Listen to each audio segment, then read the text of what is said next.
Yo quiero darles esta plática, sobre todo me es muy importante para mí estar frente a ustedes jóvenes porque son el futuro, deben ponerse la mano en la conciencia. Son mentiras, no es eso lo que quiero hablarles. De hecho, quiero contarles que para mí es muy importante estar frente a los jóvenes porque he descubierto que ustedes de alguna manera reconocen más el trabajo de un psicólogo. ¿Cómo lo he descubierto? Les cuento que cuando he estado en la clínica y de pronto llaman por teléfono a alguno de mis pacientes, la diferencia en la que contestan es relativa a la generación a la que pertenecen. Por ejemplo, cuando llaman a un paciente y es un adulto mayor, se me olvidó pedir efectos de sonido, entonces voy a tratar yo de hacer los efectos, ustedes piensen como que si fueran, imagínense, ¿no? Cuando estoy frente a un paciente adulto mayor, suena el teléfono y suena así como ring, ring, así como casa vieja, porque dicen que si no suena de esa forma no sabrían que es para ellos. Entonces de pronto se interrumpe la sesión, mira el teléfono, que ellos lo miran un poco, apachan lo que sea, porque se enciende, y dicen, estoy ocupado. Y dejan el teléfono. Estoy ocupado no implica para nada la presencia de otro. De hecho, podrían estar ocupados leyendo, podrían estar ocupados solos comiendo, o inclusive podrían estar ocupados en el baño.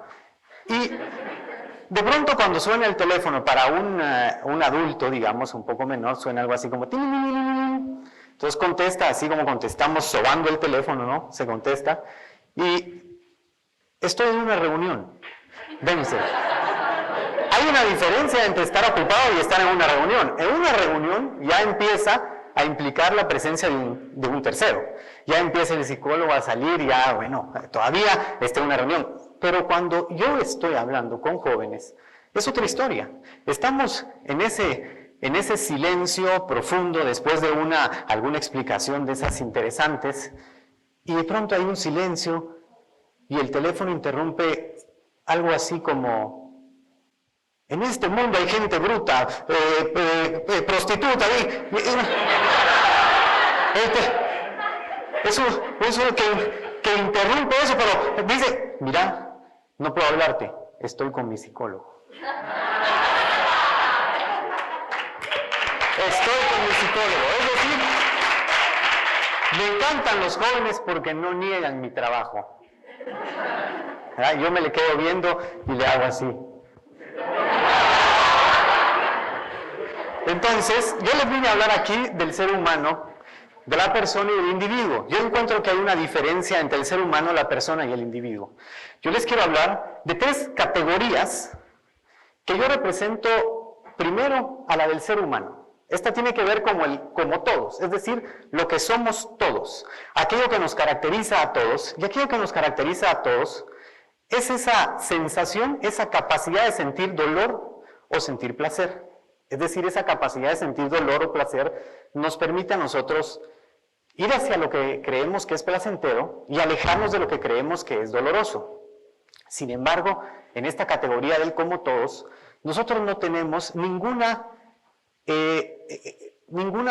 relación con el mundo externo, es decir, vamos a hacer lo que sentimos, vamos a ejecutar nuestros pensamientos, no vemos las consecuencias. Cuando somos como todos, somos puramente seres humanos, somos como algunos, como animales, etcétera, somos bastante primitivos, es decir, es como los representantes mejor de pronto son los niños, así como le pasa a un niño que está en un ascensor y de pronto entra una señora un poco pasada de peso y se le queda viendo y le dice, gorda.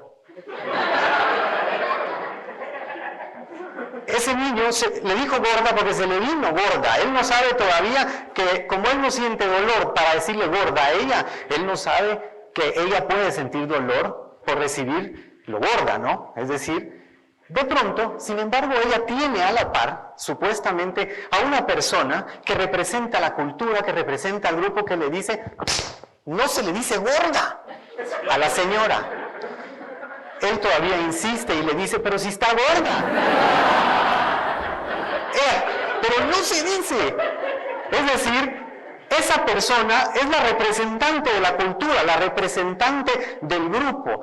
Es esa persona la que se empieza a encargar de convertirlo a él en persona.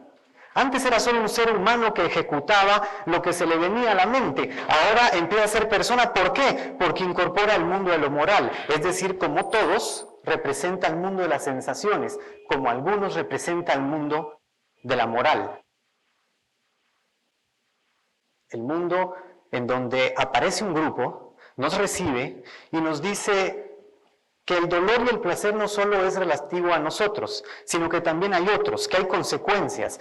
Y vamos teniendo experiencias a lo largo de la vida, nuestras experiencias, las experiencias con otros, y la que nos vamos fijando de los demás, y se incorpora ya la capacidad de sentir deseo o sentir miedo. Es decir, aquello que nosotros pensamos que va a ser doloroso, vamos a sentir miedo. De aquello que nosotros pensamos que va a ser placentero, vamos a sentir deseo. Por lo tanto, si entramos a algún lugar y tenemos una sensación de que hay ciertas asociaciones que pueden provocarnos dolor, tendemos a sentir miedo y alejarnos. Si entramos a un lugar y ocurre lo contrario, sentimos placer y entonces tendemos a acercarnos. ¿Pero qué determina eso? Eso lo va determinando esas personas que nos reciben en el grupo, que nos reciben y nos dicen que hay que tenerle miedo a esto, pero hay que tenerle placer a esto. Es decir, nos marcan el rumbo de nuestros deseos y nos dicen que hay un montón de miedos que nosotros debemos de tener cuidado. Es como, por ejemplo, nos dan una linterna, esas linternas que alumbra a un lugar específico y nos dicen, alumbra solo para allá. Todo lo demás no lo puedes alumbrar. Y ante la pregunta que uno hace, ¿y ahí qué hay? En esa oscuridad ¿qué hay? Ellos responden, sapos y culebras. Sapos y culebras. Sapos y culebras. Pero de pronto empezamos a tratar de mover eso, de mover la linterna poco a poco para alumbrar qué hay más allá, y nos recuerdan otra vez que no podemos, que lo que hay ahí son sapos y culebras y que lo que tenemos que hacer nosotros es avanzar a donde ellos nos plantean que hay que avanzar. Y cuando ellos no están presentes, los representantes del grupo, nosotros lo tenemos grabado en nuestra memoria. Entonces empezamos a tratar de mover, y la memoria marca claramente que esto que está acá hay que tenerle miedo, que es peligroso. Y entonces la memoria, con la mano izquierda, que es la representante del grupo, nos regresa y nos recuerda, allá hay sapos y culebras. Y yo.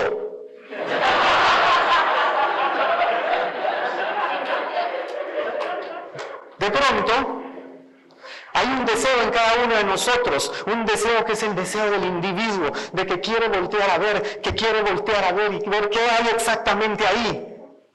Y cuando de pronto mira algo que no se parece a un sapo o una culebra, empieza a ver que ya no es tan doloroso y que empieza a sentir cierto placer, vienen los refuerzos de la cultura, la culpa, y de regreso. La memoria recuerda y da culpa. Y regresamos al grupo y le decimos a ese grupo que hemos visto lo que no teníamos que ver, que hemos pensado lo que no teníamos que pensar. Ese grupo nos reafirma los miedos, nos baja nuestros deseos y aniquila al individuo. Y volvemos a ser como ellos quieren que sean. De hecho, el grupo nos dice que nos va a proteger de nuestros miedos, pero nos pide a cambio nuestros deseos. Es algo así como entregarle el alma al diablo. Porque los deseos nuestros van a ser los deseos de ellos. Por lo tanto, los miedos nuestros van a ser los miedos de ellos. Esos miedos que pueden ser completamente imaginarios, se vale todo. De hecho, el como alguno representa a lo imaginario, representa a todo eso que puede ser posible. Es decir, le tenemos miedo a futuros fines del mundo, le tenemos miedo al número 13. Sentimos que hay lugares que tienen mala vibra.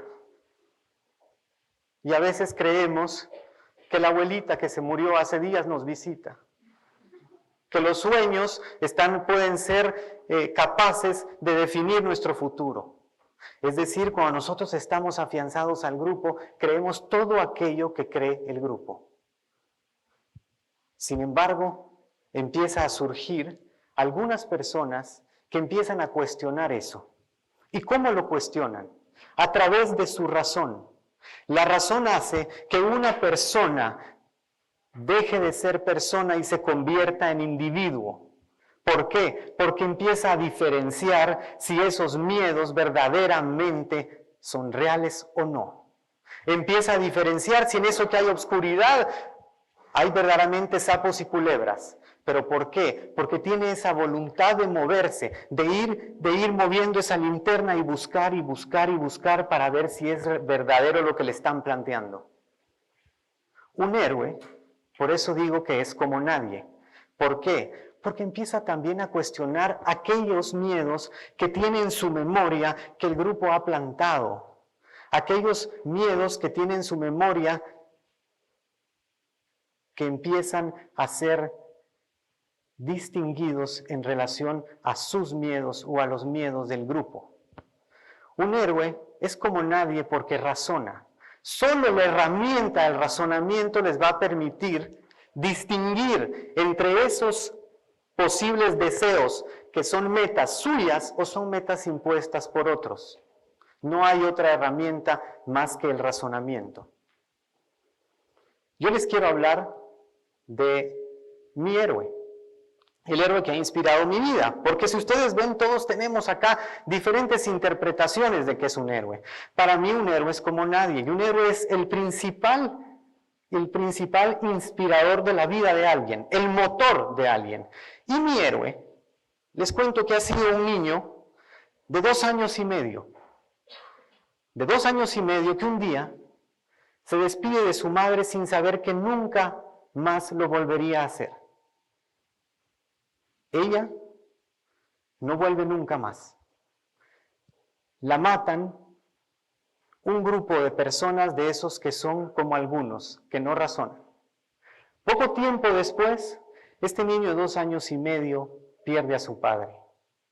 Lo llenaron de todos los miedos y le asesinaron todos sus deseos. Hoy, 30 años después, ese niño ya no existe. 30 años después, ese niño que ya no existe se ha convertido en el adulto que les dice muchas gracias.